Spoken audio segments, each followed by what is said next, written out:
que hoje é uma manhã profética,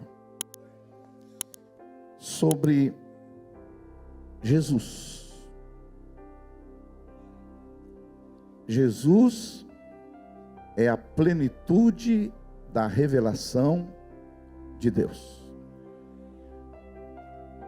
Diga assim comigo: Jesus é a plenitude da revelação de Deus. Eu quero que você abra sua Bíblia no Evangelho segundo João, capítulo 14, verso 6.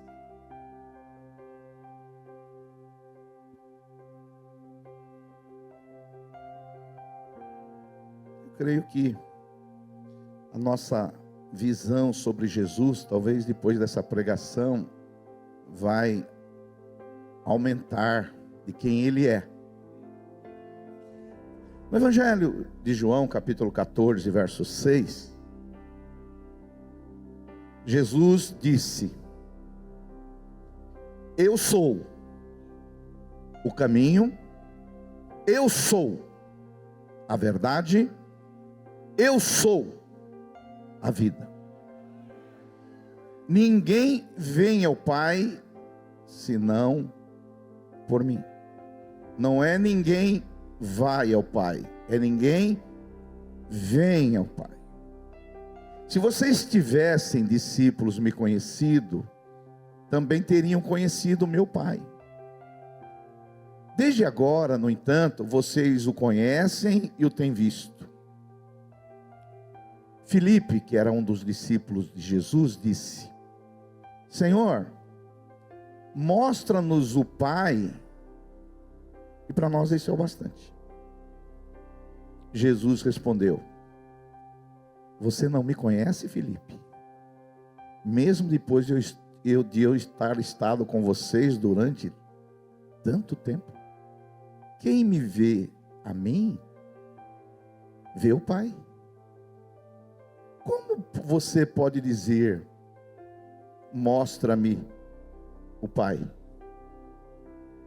Você não crê que eu estou no Pai e que o Pai está em mim? As palavras que eu digo a vocês não são apenas minhas. Ao contrário, o Pai que permanece em mim é quem realiza a sua obra. Creiam em mim quando eu digo que eu estou no Pai e que o Pai está em mim. Creiam ao menos por causa das mesmas obras. Eu quero falar sobre Jesus é a plenitude da revelação de Deus. Vamos ver juntos, vamos lá? Jesus é a plenitude da revelação de Deus.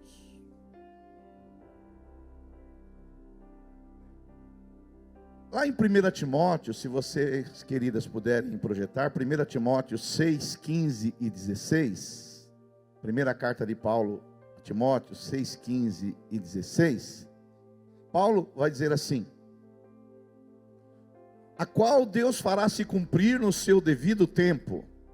Ele é o bendito e o único soberano, o Rei dos reis e Senhor dos senhores, o único que é imortal e habita em luz inacessível.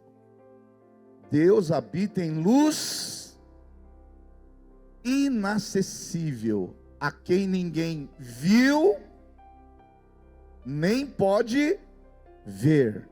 A Ele seja a honra e o poder para sempre. Amém. A Bíblia diz que Deus, olhe para cá, presta atenção. Deus é soberano, eterno, imortal, e Ele habita num lugar inacessível. Deus habita num lugar onde ninguém tem acesso. Ele habita num lugar inacessível, ou seja, Deus habita no lugar inalcançável. Deus transcende a tudo. Ninguém tem acesso a Deus. Quantos entendem que eu estou falando? Dão glória a Deus. Então Deus é um Deus inacessível, imortal, transcendente, soberano. Ninguém tem acesso a Ele. Mas, para ilustrar um pouquinho como Deus é inacessível, a gente às vezes tem que recorrer a outros recursos para a gente entender o que é inacessibilidade. Na mitologia grega, tem um personagem chamado Ícaro, que ele queria chegar ao sol. Ele queria chegar ao sol. É uma mitologia, não é um fato. E ele, pastor William, colocou penas em si, colou as penas, porque ele queria chegar ao sol. E ele colocou as penas, estava indo em direção ao sol. Só que à medida que ele se aproximava ao sol, o calor do sol derreteu a cola que colou as penas. E ele caiu. Por quê? Porque o sol é inacessível. O sol é inacessível. Então, aí que lição nós podemos tirar sobre isso? Que Deus, que é o Criador do sol, se o sol é inacessível, você imagine quem criou o sol, que é muito mais ainda inacessível. Tem um teólogo muito conhecido da década de 50, chamado A.W. Tozer. Ele diz assim: como é Deus? Como é Deus? E essa pergunta não tem resposta, porque Deus é inacessível. Agora, se a pergunta muda de quem é Deus, mas quem Deus se revelou, quem Ele é, eu quero dizer para você, que Deus foi revelado na sua plenitude por uma pessoa, Jesus. Esse Deus inacessível, que ninguém tem acesso, esse Deus inalcançável, que nenhuma religião, nenhuma filosofia conseguiu alcançar, esse Deus, Ele se revelou numa pessoa. Essa pessoa é Jesus. Por isso que é uma verdade, irmãos, que nós precisamos entender, que Jesus, Ele não é parecido com Deus. Deus que é parecido com Jesus. Entendeu? Jesus não é parecido com Deus, porque você não tem acesso a Deus. Mas Deus se fez se tornar conhecido e parecido através de uma pessoa. Então você quer chegar nesse Deus inacessível, você quer conhecer o coração desse Deus inacessível, você quer conhecer os pensamentos desse Deus inacessível, você quer conhecer os sentimentos desse Deus inacessível, é você olhar para a plenitude da revelação de Deus, que é Jesus. Ou seja, esse Deus inacessível, inalcançável, que ninguém nunca teve acesso, que ninguém jamais alcançou, Ele se revelou numa pessoa, Jesus.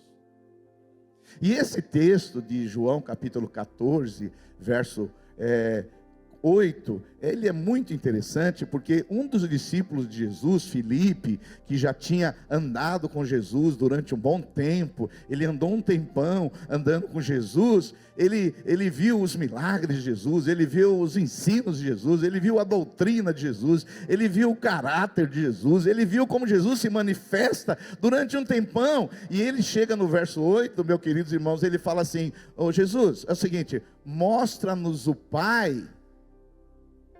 Para nós é o bastante. O Senhor não precisa fazer mais nada.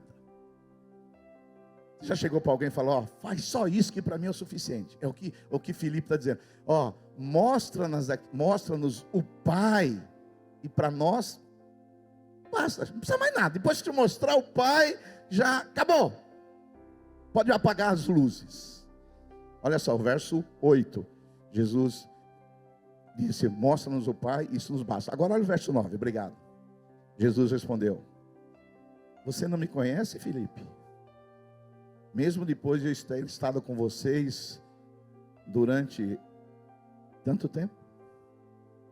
Quem me vê a mim, vê o Deus inacessível. Como você pode dizer, Filipe, mostra-nos o Pai? E Jesus diz assim: você não crê que eu estou no Pai e que o Pai está em mim? Aleluia. Aleluia. Por isso eu quero dizer para vocês, você não precisa gravar muito dessa pregação, mas se gravando só isso eu já fico feliz. Jesus é a plenitude da revelação de Deus. Vamos dizer mais uma vez? Jesus é a plenitude da revelação de Deus.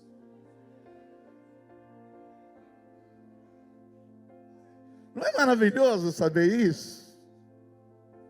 Porque esse Deus que Paulo diz em Timóteo, que é inalcançável, é inacessível, que está acima de tudo, esse Deus todo-poderoso, transcendente, ele foi se revelando aos poucos, ele foi abrindo as cortinas aos poucos, e o máximo que alguém conheceu a Deus, a gente pode dizer que é o povo de Israel na antiga aliança. O máximo que alguém conheceu esse Deus inacessível foi o povo de Israel antigo, na velha aliança, que Deus mostrou algumas das suas leis, alguns dos seus preceitos, algumas das suas verdades. O máximo foi isso. Só que um judeu, ele não tinha esse Deus inalcançável, ele não conhecia esse Deus, porque esse Deus inalcançável, esse Deus assim era muito estranho. Ele era tão estranho que muitas vezes esse Deus que Israel conheceu, algumas facetas desse Deus, às vezes esse Deus, meus irmãos, era um grande guerreiro, ele era o poderoso, ele vinha, ele aniquilava exércitos, ele acabava com nações, ele vinha todo poderoso. Aí os israelitas tinham ideia: esse Deus aí é muito poderoso, esse Deus aí, ele acaba com tudo, ele abre o mar vermelho, ele destrói. Mas às vezes esse Deus era tão melindroso, ele falava para Oséias: Oséias, casa com uma prostituta, para você saber como eu estou me sentindo, que esse povo de Israel está me traindo. Você está vendo? Você vai casar agora com uma profeta. Oséias, está na Bíblia. Deus falou para ele casar com uma prostituta para saber o que é traição. Esse Deus às vezes se sentia traído. Esse Deus às vezes se sentia melindroso.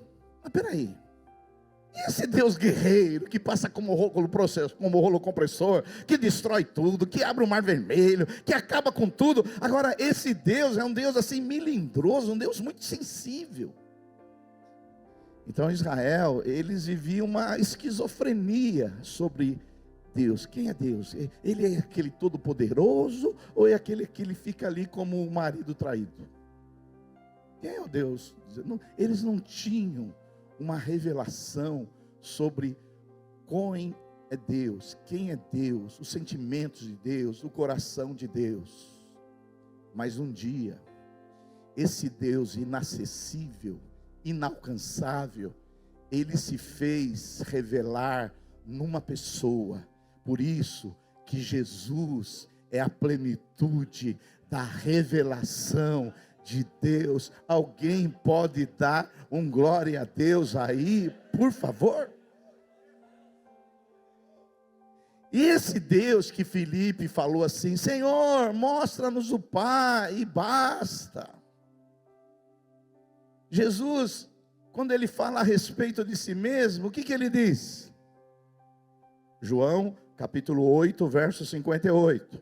João 8:58. Diz assim: Jesus: em verdade eu lhes digo que antes de Abraão nascer, eu sou. O quê? Você não tem nem 40 anos e você está dizendo que você nasceu antes de Abraão? Sim, sabe por quê? Eu sou. Esse que se fez revelar, que é a plenitude de Deus, no verso 6, João 14:6, ele diz assim: meus irmãos, eu sou o caminho, eu sou a verdade, eu sou a vida. E Filipe, ele faz essa pergunta, que talvez é uma pergunta que muitas religiões têm, que muitas filosofias têm, que muita gente quer. Olha, se Deus se revelasse, já era o suficiente. E muitos de nós, se Deus se revelasse, esse Deus inacessível, já era o suficiente. Mas Jesus fala assim: quem me vê a mim, vê o Pai. Vê o Pai. Então, essa colocação de Filipe, mostra-nos o Pai, do jeito que é Deus, do jeito que Deus pensa, do jeito que Deus, Ele sente. Tira de nós, Jesus, essa confusão, porque nós que viemos aí do judaísmo, nós temos uma esquizofrenia, uma hora a gente acha que Ele é poderoso, mas depois Ele fica tão sensível. Jesus nos revela isso, mostra-nos o Pai. E Jesus fala: você não viu o Pai agindo através dos milagres que eu realizei?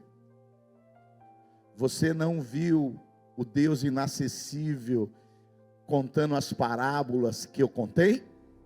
Você não viu quem é esse Deus inacessível através da compaixão que eu tive com os pecadores que sofrem? Você não viu esse Deus inacessível diante e através de mim? Você não viu? Olha, irmãos, talvez essa seja a maior revelação que podemos ter, que Jesus Cristo é a plenitude da revelação de Deus.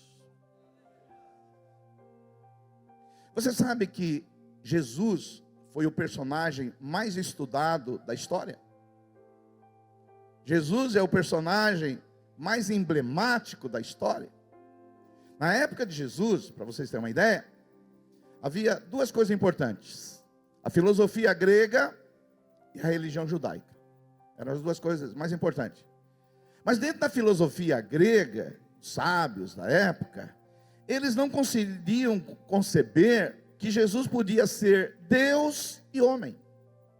Porque na filosofia grega, o divino não pode se misturar com a carne, porque a carne é pecadora. Então, dentro da filosofia grega, se ele é Deus, ele não pode ser gente. E se ele é gente, ele não pode ser Deus.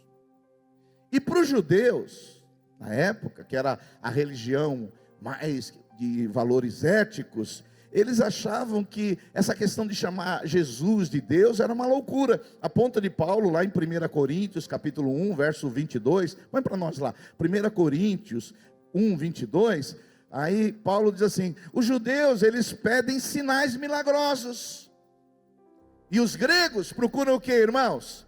Sabedoria. E Paulo responde assim: nós, porém, pregamos Cristo crucificado, o qual de fato é escândalo para os judeus e loucura para os gentios. Diga glória a Deus aí, aleluia.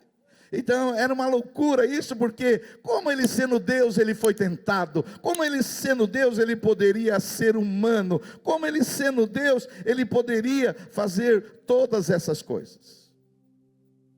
E você sabe que muitos historiadores, filósofos, acham que o que você acredita sobre Jesus foi uma invenção dos discípulos. Você sabia disso? Isso que você acredita, que nós acreditamos, eles dizem, essa história os discípulos inventaram para criar um mito chamado Jesus. Eles dizem isso. Eles vivem estudando o Cristo histórico. Já viu? Filósofo. Quem é o Cristo histórico? E aí tem um historiador americano, ele chama Will Durant, ele é vivo, e ele é um historiador, e ele falou, ele nem é da fé, ele só escreve sobre relatos históricos. Ele fala, mas os discípulos não podem ter inventado essa história. Porque essa história não bate. Porque se você for escrever uma história de um mito, você não escreveria as coisas que os discípulos escreveram nos evangelhos. Por exemplo, os discípulos contam as próprias fraquezas deles. Eles dizem lá que eles viviam competindo, quem ia ficar do lado da esquerda, o outro da direita de Jesus. Você acha que eu vou escrever uma história que fala contra mim mesmo? E esse William Durant, ele rebate esses que negam a divindade de Cristo, e ele fala assim, os discípulos iam escrever coisa a respeito negativa sobre eles mesmos, eles só escreveriam o que seria de bom. Por exemplo, Pedro é considerado um dos fundamentos da igreja. Pedro permitiria que o seu sobrinho do Evangelho de Marcos escreveria que ele negou Jesus 3 vezes? Você vai escrever uma história aí sobre um mito chamado Jesus, sobre os nossos discípulos, mas não conta esse negócio que eu neguei não. Esconde aí. Você acha que se fosse uma invenção dos discípulos, contaria as fraquezas de Jesus, que Jesus orou e às vezes não foi respondido? Se eu quero mostrar que ele é Deus, mas eu ponho que ele orou lá no Getsemane, mas ele não teve uma oração respondida. Que Deus é esse? Que mito é esse? Que ora e Deus não responde as suas orações? Então esse historiador, o Will Durant, americano, ele fala, os discípulos não inventaram essa história, porque quem inventa uma história, ele omitiria esses fatos. Mas a Bíblia não omite nada, ela fala. Por isso, eu quero dizer para você que está aqui, você tem 3 possibilidades de olhar para Jesus. Porque quando ele diz que ele é a revelação do Deus inacessível,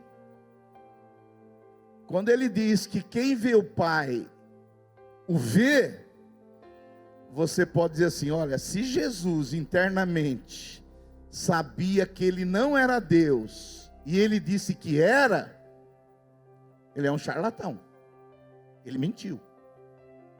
Se ele sabia que ele não era, e agora escreve que ele é, e ele fala, não, deixa escrito, então ele foi um charlatão. Uma segunda possibilidade que existe, porque alguns falam, não, esse negócio que Jesus é igual ao Pai, é porque Jesus teve um momento de delírio. Você sabe que na nossa vida, às vezes a gente tem momento de delírios, né? Às vezes a gente tem momento de delírios, né? Eu às vezes delírio também, né? E alguns falam assim, não, Jesus, ele delirou, quando ele falou que ele, quem via ele viu o Pai, o Deus inacessível, é porque Jesus, ele teve um momento ali, que acho que ele comeu uma feijoada muito pesada, tomou um vinho a mais, aí ele delirou, ele falou, ó, você quer ver o Deus inacessível? Olha para mim, então está delirando. Não é? Então algumas pessoas acham que essa é a segunda possibilidade. Então Jesus, se ele achava que ele expressava o Deus inacessível, então esse Jesus aí, na verdade, é um fanático, um lunático, um delirante.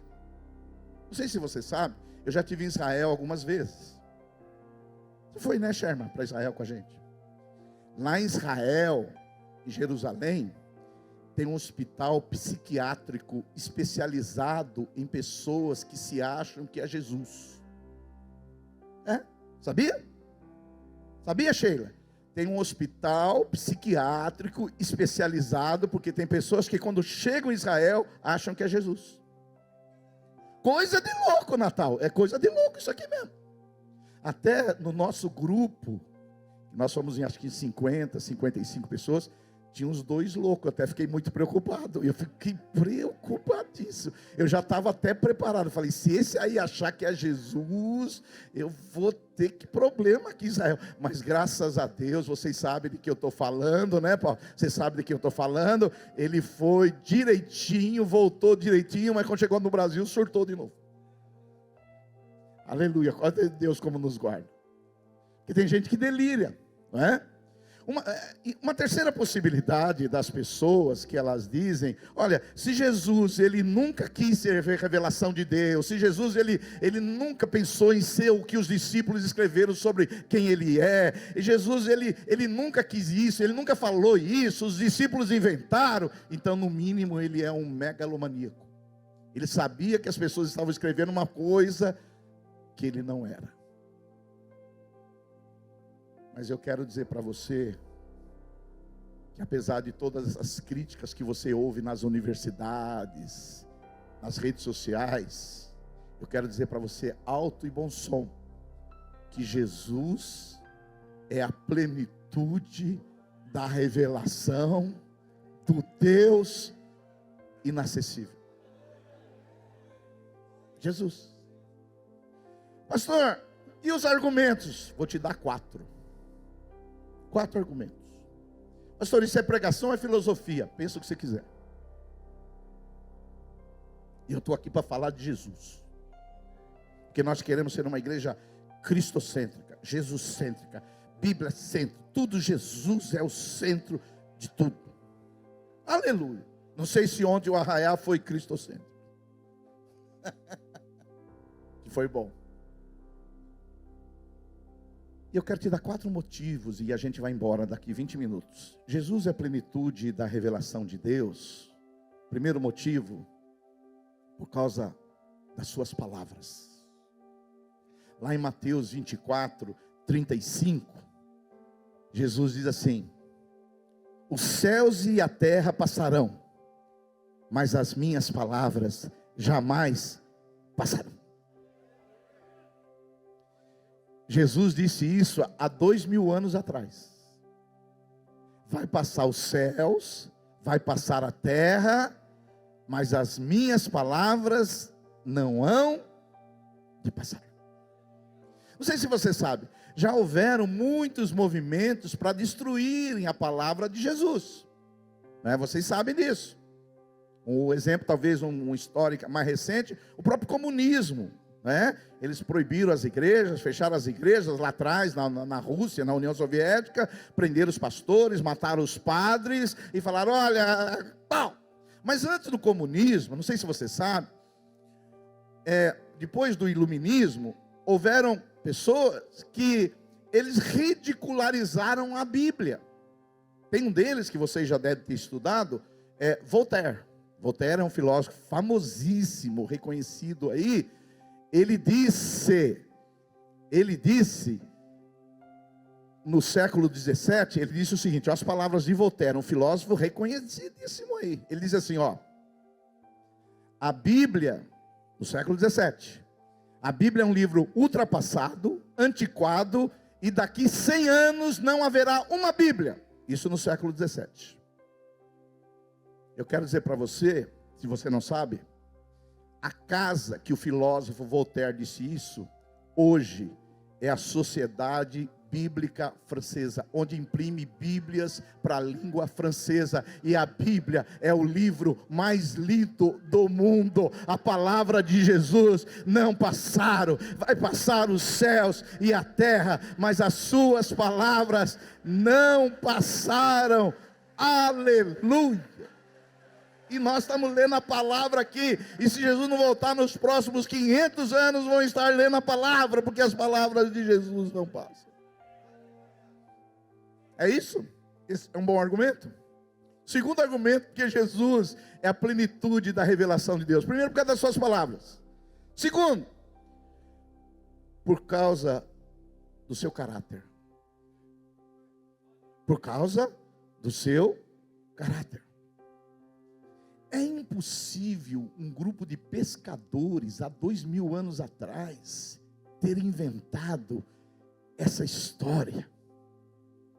Não sei se você sabe, o mundo pagão, o padrão de moralidade deles era muito baixo, muito baixo. As famílias não são como nós somos hoje. As únicas famílias que eram parecidas do que nós somos hoje eram os judeus, mas mesmo assim, alguns tinham várias mulheres, não é? Agora, o melhor que se tinha no mundo antigo, há milhares de anos atrás, era o judaísmo. Era o melhor padrão de moralidade e de ética, era o judaísmo. E o judaísmo chegou em que ponto? Olho por olho e dente por dente. Que isso talvez para você é duro demais, mas já era um grande avanço. Por quê? O que significa olho por olho e dente por dente?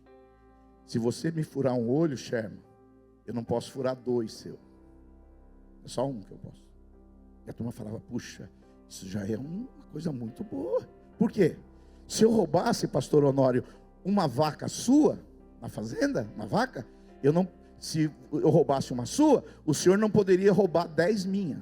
O senhor poderia lá roubar uma minha só. Então, vaca por vaca, olho por olho. Se eu desse um soco no senhor e cair um dente, o senhor podia me dar um soco e eu só perder um dente também. E isso era o máximo. A turma falava, uau, olho por olho e dente por dente. E lá, nesse padrão judaico, que eles achavam que era uma moralidade alta, eles diziam assim, ame o seu próximo e odeie o seu inimigo. Olha, temos que amar o próximo, mas o inimigo, odiar. O inimigo, acaba com ele. O inimigo, passa como rolo compressor. Isso é o melhor que se tinha via Velho Testamento. Olha o ensino de Jesus, o caráter de Jesus. Ame o seu próximo e ame os seus inimigos.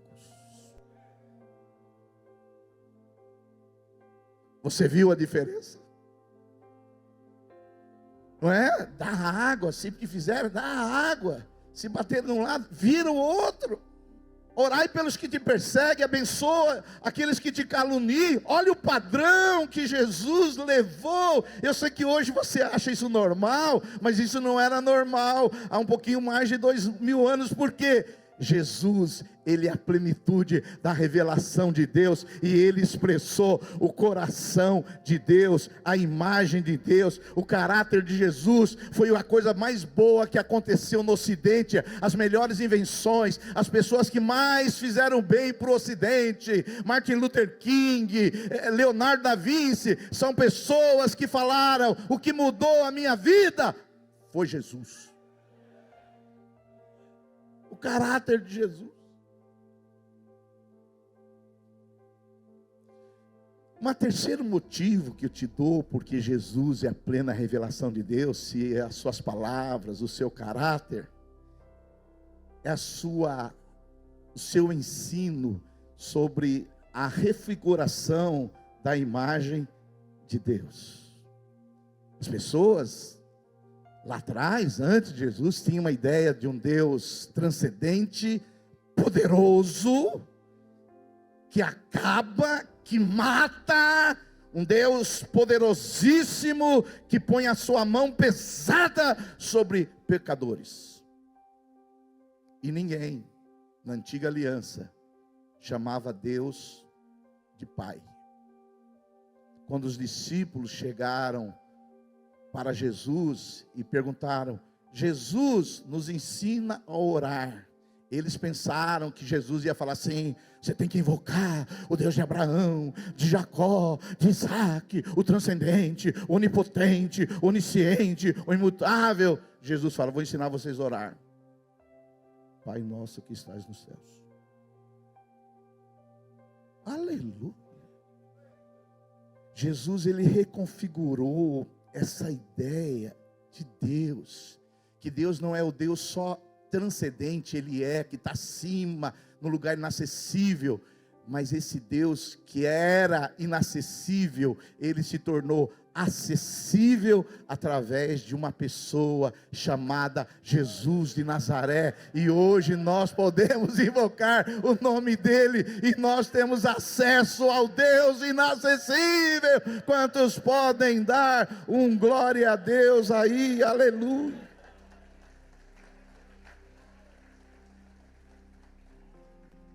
Um quarto motivo porque Jesus é a plenitude da revelação de Deus é por causa da influência de Jesus.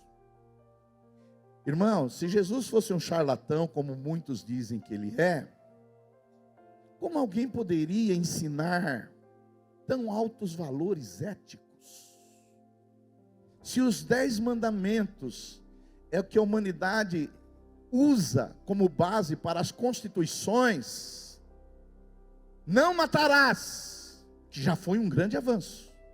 Jesus disse assim: se você olhar para uma pessoa com desejo de ódio, você já matou. Velha aliança, não adulterarás. Olhem o padrão de Jesus. Se você olhar para uma mulher com a intenção impura, você já adulterou com ela. Jesus é a plenitude da revelação de Deus. Como que um grupo de pescadores rústicos iam escrever um padrão tão elevado há 2000 anos atrás, que as melhores coisas que aconteceram no Ocidente foram através dos seus escritos? Olha, irmãos, se Jesus, eles acham que foi um charlatão, um megalomaníaco, um louco, eles pensam o que eles quiserem, porque esse Jesus, que é a plena revelação de Deus, ele influenciou a minha vida. Ele fez eu, miserável pecador, que vivia uma vida sem sentido, com vazio existencial terrível, ele fez de mim um novo homem, uma nova criatura. Ele me deu dignidade, ele me deu razão para viver. As palavras mais doces vieram dele, as palavras mais belas vieram de Jesus. E se você teve essa experiência, essa transformação com Jesus, você testifica que Jesus é a plenitude da revelação de Deus. Aleluia. As coisas mais maravilhosas das nossas vidas, as coisas mais belas das nossas vidas, as coisas mais doces das nossas vidas aconteceram por causa de Jesus. Eu vim dizer para você nessa manhã: Jesus é a plenitude da revelação de Deus. E aí você pode chegar que nem Filipe. Ah, se eu visse o Pai, o Deus inacessível, já é o bastante. Mas Jesus vai dizer para você: mas você ainda não viu o Deus inacessível? Com os meus ensinos, com o meu caráter, com a minha influência, com a minha palavra, com a minha unção. Há tanto tempo eu estou com você e você ainda não entendeu quem é o Deus inacessível.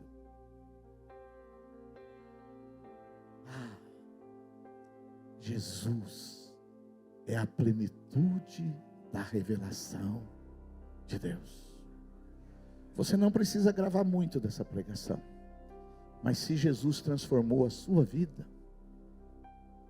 você é uma prova viva que Jesus é a plenitude da revelação de Deus. Fica de pé no seu lugar, em nome de Jesus.